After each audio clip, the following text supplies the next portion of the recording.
20 प्रश्न येत आहेत तुम्हाला. वर्ग क वर्ग ब सगळ्या पेपरमध्ये ते येणार आहे आणि याच पेपरच्या परत मेन्सची एक्झाम होणार आहे, त्यामध्ये पण परत येणार आहे. लक्षात येते का तुम्हाला? सो सो वेटेज खूप जास्त आहे. अंकगणित आणि बुद्धिमत्ता वेटेज खूप जास्त आहे. विदाऊट ते तुम्ही होऊ शकत नाही. लक्षात घ्या.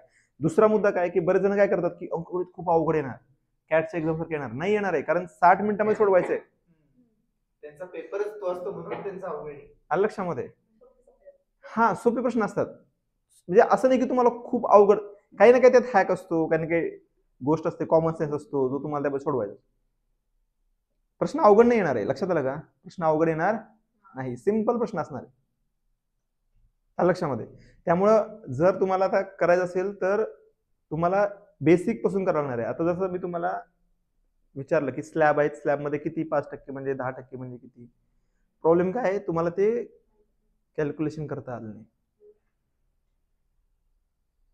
लक्षात? 4 लाखाचे 5% काढणं अवघड आहे का?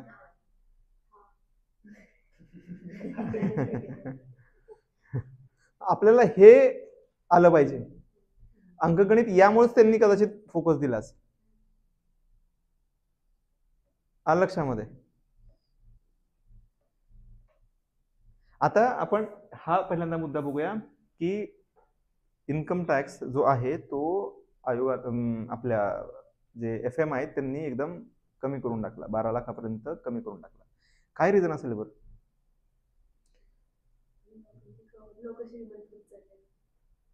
श्रीमंत होत मग उलट जास्त टॅक्स घ्यायला पाहिजे होतं. टॅक्स कमी केलाय म्हणजे 12 लाखापर्यंत 1 रुपया भरू नका.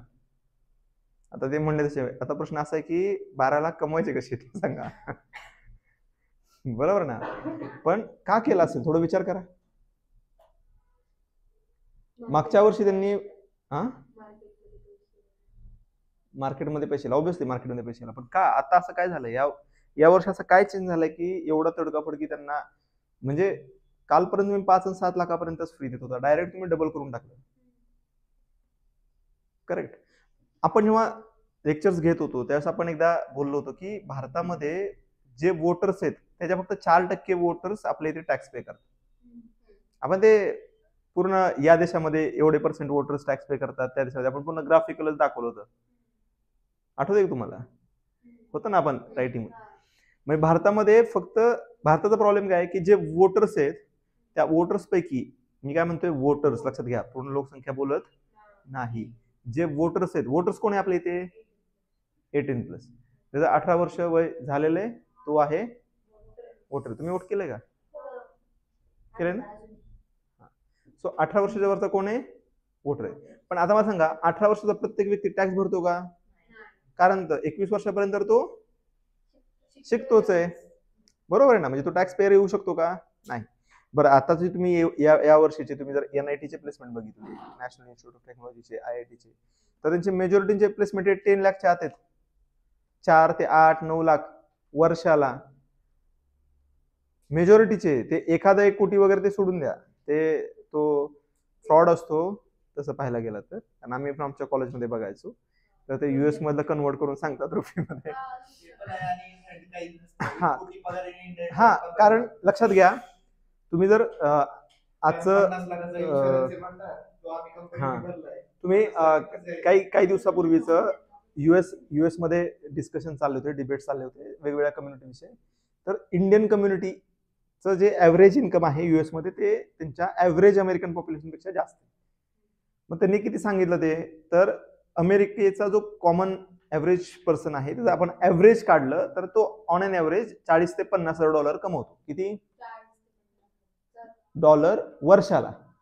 आणि तिथले भारतीय किती कमवतात? $90,000 ऍव्हरेज वर्षाला. $90,000 म्हणजे एका महिन्याला किती होतात? डिवाइड बाय 12 करा, किती होतं? 12चा पाडा म्हणा. 1 मिनिट, 12चा पाडा. हा, 90 भागिले 12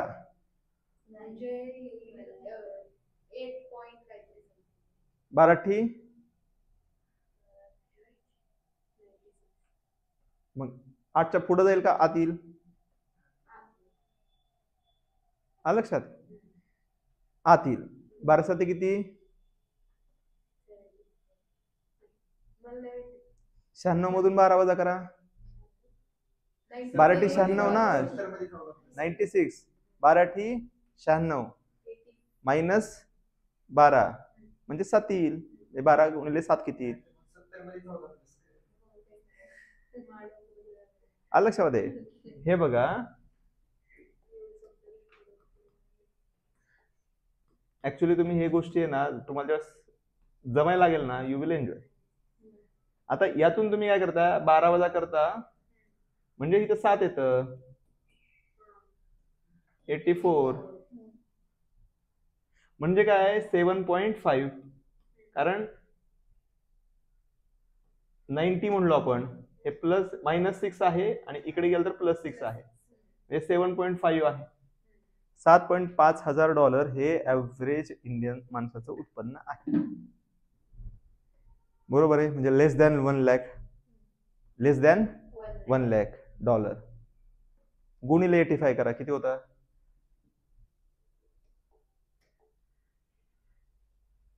85 लाख. सो US मधले जे ऍव्हरेज इंडियन्स आहेत त्यांचं 85 ऍव्हरेज आहे, म्हणजे 85 पेक्षा कमी पण असणार आहे, जास्त पण असणार आहे.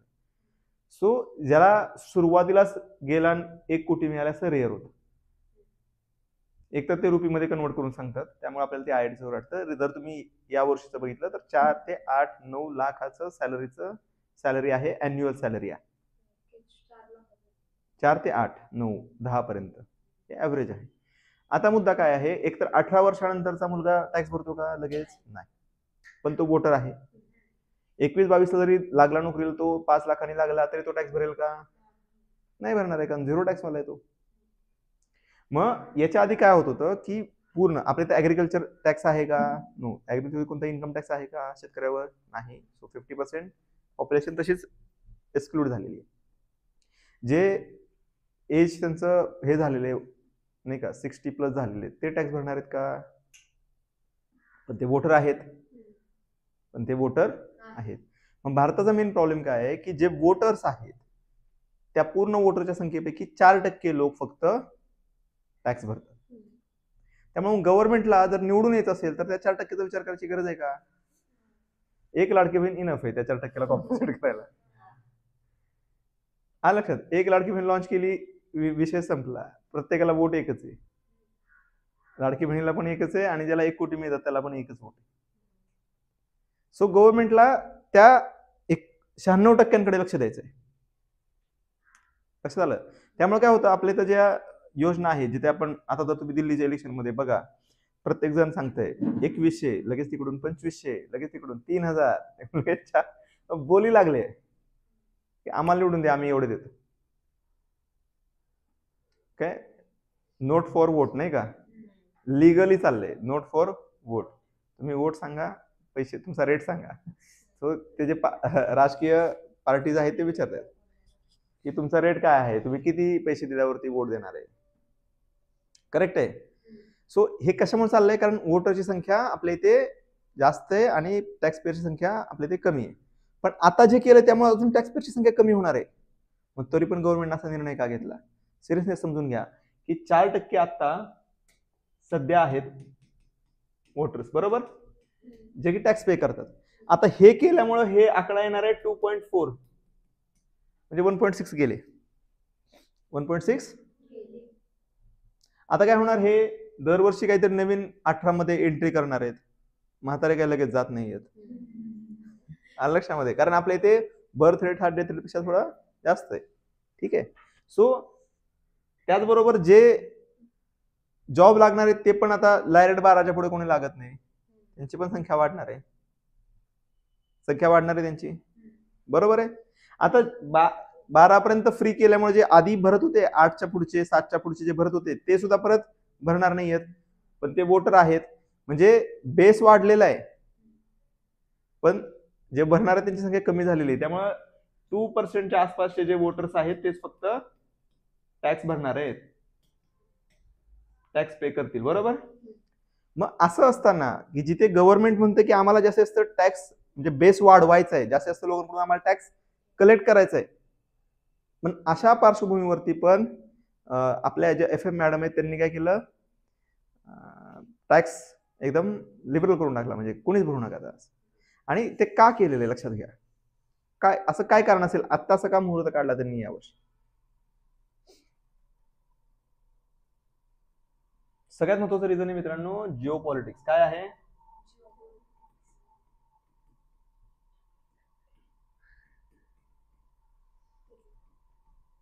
काय आहे? युएस मध्ये कोण आलेले? सो अरायव्हल ऑफ ट्रम्प मुळे बऱ्याच गोष्टी चेंज झालेल्या आहेत. कारण ट्रम्प काय लावणार आहेत? ट्रम्प काय लावणार आहेत दुसऱ्या देशांवरती? टॅक्स लावणार आहेत, बरोबर आहे. सो जर ट्रम्पनी दुसऱ्या देशांवरती टॅक्स लावायला सुरुवात केली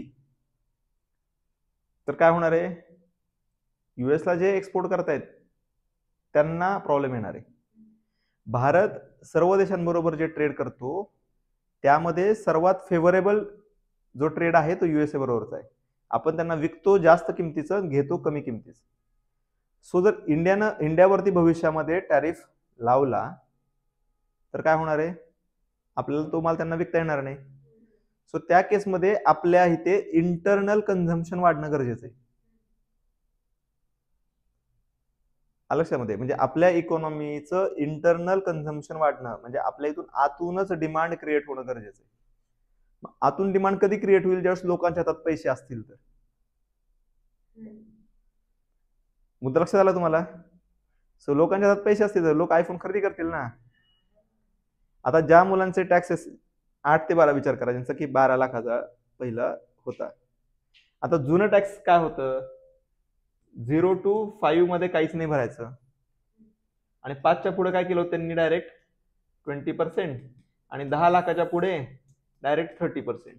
सिंपल एकदम करून टाकलं होतं, बरोबर. आता विचार करा की ज्या व्यक्तीचं 12 लाखाची सॅलरी आहे, ही ओल्ड रिझिम आहे, याच्या आधी पण एक ओल्ड रिझिम आहे बरं का, याच्या आधी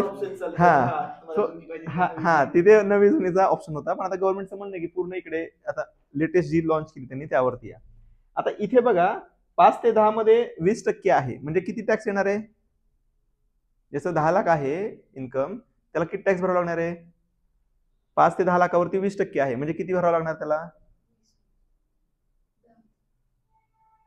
5 ते 10 लाखाच्या इन्कम वरती त्याला 20% टॅक्स भरायचा आहे.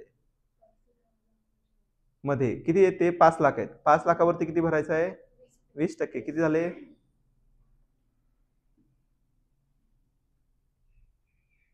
5 लाखाचे 20%.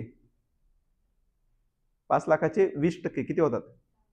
आपण शेकडेवारी घेऊयाच एकदा, ठीक आहे. 5 लाखाचे 10% किती होतात? 5 लाखाचे हा किती होतात? 5 लाखाचे 10% 50,000. 20% किती होतील? डबल.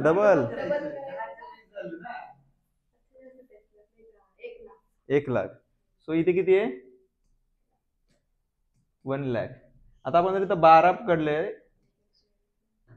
पकडलं तर उरलेल्या 2 लाखावर किती असणार आहे? 30%, बरोबर आहे. सो 2 लाखावर 30% म्हणजे किती? 2 लाखाचे 10% किती? 1 शून्य काढा, किती? 2 लाखामधलं 1 शून्य काढा, किती? 20,000 गुणिले 3, कारण 30% टॅक्स आहे. 20 गुणिले 3 किती? 60,000. सो इथे किती आले वरच्या 2 लाखासाठी? सो 1.6 लाखाचा टॅक्स होता आधी 12 लाख ज्याचं इन्कम आहे त्याला, 1,60,000. आता तो होणार आहे 0. हातामध्ये किती येणार आहे? सो गव्हर्नमेंटने डायरेक्ट प्रत्येक माणसाला 1,60,000 रुपये दिले, करा खर्च. म्हणूनच म्हणलं ज्यांना आयफोन घ्यायचा आहे ते आता घेऊ शकतात, किंवा एखाद्या मुलाला बाईक पाहिजे तो बाईक घेईल. करेक्ट आहे ना. कुणाला नवीन ड्रेसेस पाहिजे असतील तर ड्रेसेस घेईल, कुणाला बाहेर फिरायला जायचं असेल, व्हेकेशनला जायचं असेल तो व्हेकेशनला जाईल. काय होईल? कोर्ट मॅरेज होईल. एवढे लागतात कोर्ट मॅरेजला? ओके, रिसेप्शन होईल. राईट, रिसेप्शन होईल. करेक्ट. सोनं होईल. करेक्ट. सोन्याच्या किमती वाढल्यात. हा इन्व्हेस्टमेंट होईल स्टॉक मार्केट. हा म्हणजे जे काही लोक आहेत हे जे 4 मायनस 2.5 2.4 1.6% जे वोटर्स आहेत 1.6 वोटर्स आहेत जे की ऍक्च्युली याच्यामुळे फ्री झालेले टॅक्स भरण्यापासून, त्या लोकांना एवढा टॅक्स भरावा लागत होता 1.6 लाखापर्यंत. हा नवीन बिझनेस चालू होईल का त्याचा, आलं लक्षामध्ये, दुकान टाकून होईल. मग आता यानं काय होणार आहे, इंटरनल कन्झम्पशन वाढणार आहे. ज्यांच्याकडे पैसे हातात आल्यावरती तुम्ही काय करणार, खर्च करणार ना. सो काय झालं, इंटरनल कन्झम्पशन. सो लक्षात आलं तुम्हाला हे रिझन काय आहे. जर तुम्ही इकॉनॉमिक सर्वे बघितला तर यामध्ये त्यांनी सांगितलेलं आहे की पूर्वी काय होतं, तुम्ही जर काही वर्षापूर्वीपर्यंत गेला तर ग्लोबलायझेशन हा एक सकाळ दुपार संध्याकाळ येणार आणि ते माळ जपत राहणार, ग्लोबलायझेशन पाहिजे. आपल्या इथं बरेच एक्सपर्ट येणार, शिकवायला टीचर येणार, ते म्हणणार ग्लोबलायझेशन इज लाईक, असं पेंट करायचे की ग्लोबलायझेशन म्हणजे सर्व प्रश्नावरचं उत्तर आहे, सगळ्या प्रश्नावरचं उत्तर आहे. पण लक्षात घ्या की ते उत्तर नाहीये, कारण ज्या वेळेस हे जे देश आहेत जे की सो कॉल्ड डेव्हलप्ड आहेत त्यांच्या फेवरेबल कंडिशन आहेत तोपर्यंत ग्लोबलायझेशन योग्य आहे. ज्यावेळेस त्यांना वाटेल की त्यांच्या फेवरेबल कंडिशन नाहीये तर ते काय करणार आहेत, ग्लोबलायझेशन बंद करणार आहेत. आलं लक्षामध्ये. मग ते काय करणार, टॅरिफ. आता इथे पण एक महत्वाचा मुद्दा आहे, लक्षात घ्या. टॅरिफ किंवा सेस वगैरे आपण म्हणतो, टॅरिफच का, टॅक्स का नाही? काय फरक आहे टॅरिफ, सेस, टॅक्स मध्ये काय फरक आहे? कधी विचार करा की टॅरिफ किंवा सेस आणि टॅक्स मध्ये काय फरक आहे. आपण भारताच्या ह्याच्यामध्ये बघूया, भारताच्या उदाहरण म्हणजे भारताला उदाहरण म्हणून बघूया की टॅरिफच का, टॅक्स का नाही? आयात शुल्क नाही लावत तुम्ही, सेस लावताय, टॅरिफ लावताय, असं का, काय फरक आहे त्यामध्ये? बघू आता. आपण हे टॅक्स मध्ये घेतलेलं आहे आणि हा मुद्दा पण डिस्कस केलेला आहे, कुणाला आठवत?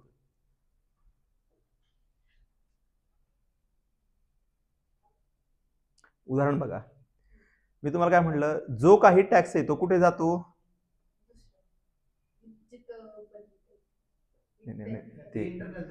सर्व प्रकारचा टॅक्स, डायरेक्ट इनडायरेक्ट वगैरे सगळे जे टॅक्सेस कलेक्ट करतं गव्हर्नमेंट ते कुठे जातं? Consolidated fund of India. कुठे जातं? हे काय लक्षात घ्या की सगळं जे जातं ना ते कन्सोलिडेटेड फंड मध्ये जातं, त्याशिवाय कुठेही जात नाही. कोणताही टॅक्स आहे तो केंद्र सरकारच्या कन्सोलिडेटेड फंड मध्ये जातो. आता काय केलं आपल्या संविधानानं, एक असं मेक मारून ठेवणं म्हणतात ना, असं एखादा खिळा मारून ठेवणं, असं त्यांनी खिळा मारून ठेवला त्यावेळेस की सरकारवरती कंट्रोल ठेवायला. तो काय केला की कन्सोलिडेशन फंड मधून तुम्हाला एक जरी रुपये काढायचा असेल तर तुम्हाला परवानगी लागते. पहिला मुद्दा बरोबर, ठीक आहे. पण त्यानंतर त्यांनी आणखी एक मेक मारली होती, ती काय केलं होतं, परवानगी ठीक आहे आम्ही घेऊ म्हणणार कारण आमचीच मेजॉरिटी आहे, आम्ही घेऊ. पण दुसरा मुद्दा केला की फायनान्स कमिशन. आपण फायनान्स कमिशन बघितलं होतं की फायनान्स कमिशन सांगतं की तुमच्याकडे जे पैसे आहेत ते पैसे तुम्ही राज्यांमध्ये एवढ्या एवढ्या प्रमाणामध्ये वाटायचे. सो जे काही इथे पैसे आलेत ना हे राज्यांमध्ये आणि केंद्रामध्ये किती प्रमाणात वाटायचे हे ठरलेलं आहे. फायनान्स कमिशन सांगणार, हे रेकमेंडेशन ऍक्सेप्ट करणार आणि ते पैसे जाणार आहेत. लक्षामध्ये. आता सपोज सरकारमध्ये, केंद्र सरकारमध्ये आहे बीजेपी सरकार, ठीक आहे, आणि केरळामध्ये आहे कम्युनिस्ट सरकार. आता कम्युनिस्ट सरकारला पण त्यांना द्यावं लागतात ना पैसे कन्सोलिडेशन फंड मध्ये, द्यावेच लागणार आहे. कोणतंही सरकार, आता मध्यंतरी कर्नाटकचे बाहेर रस्त्यावर उतरले होते, इलेक्शनच्या आधीच उतरले होते बघा, परत आतमध्ये गेले. ते काय म्हणे की आम्हाला आमच्या वाट्याचे पैसे मिळाले नाही, मग त्यांनी आंदोलन केलं, ठीक आहे. आणि मग केंद्र म्हणलं की नाही हे तर आम्ही दिलेले आहेत. मग ते डिबेट डिस्कशन्स की आम्ही एवढे टॅक्स भरतो मग आम्हाला एवढेच महागारी मिळतात. मग हे कुठं होतं बघा, जिथं विरोधी सरकार आहे तिथे ह्या गोष्टी होतात, बरोबर ना. कर्नाटकमध्ये होणार, तिकडे वेस्ट बेंगॉलमध्ये ममता म्हणणार की बाबा नाही आम्हाला आमचे पैसे मिळत नाहीत, ठीक आहे. पण मुद्दा असा आहे की जे कन्सोलिडेटेड फंड आहे त्यातले पैसे राज्यांना त्या प्रमाणामध्ये द्यावेच लागणार आहे, लक्षामध्ये. जर पैसे कन्सोलिडेटेड फंड मध्ये आले तर द्यावे लागणार आहे. सेसचे पैसे येत नाहीत ना तिथे. आलं लक्षामध्ये? म्हणजे काय की आम्ही मग त्यावेळेस त्या पैशावरती पूर्णपणे, कारण सेस हा एका विशिष्ट कारणासाठी लावला जातो. ते राज्यांना द्यावं हे कंपल्शन नाहीये त्यांना.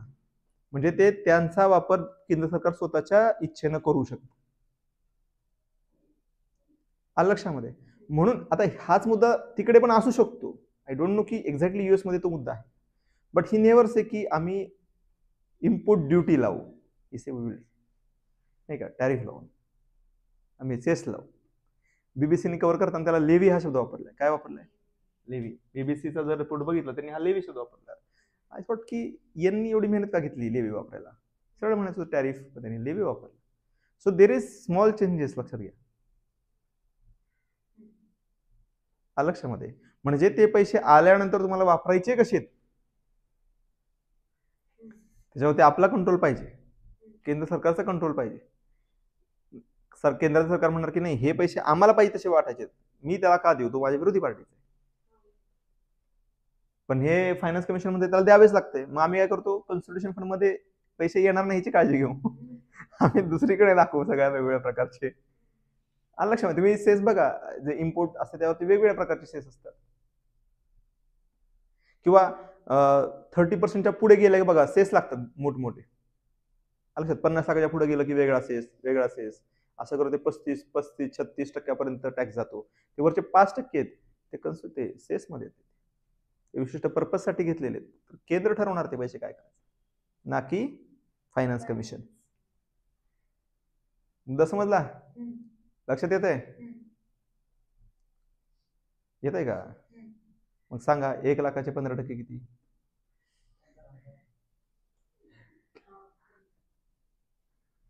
100, 1 लाख, 1 कोटी येणार ना, डायरेक्ट 1, 2, 3 टक्के असणार लक्षामध्ये.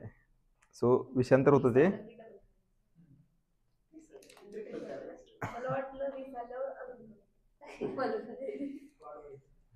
कसं काय बरं कमी करणार तुम्ही? कसं काय? थोडा विचार करा ना. टोटल 100%.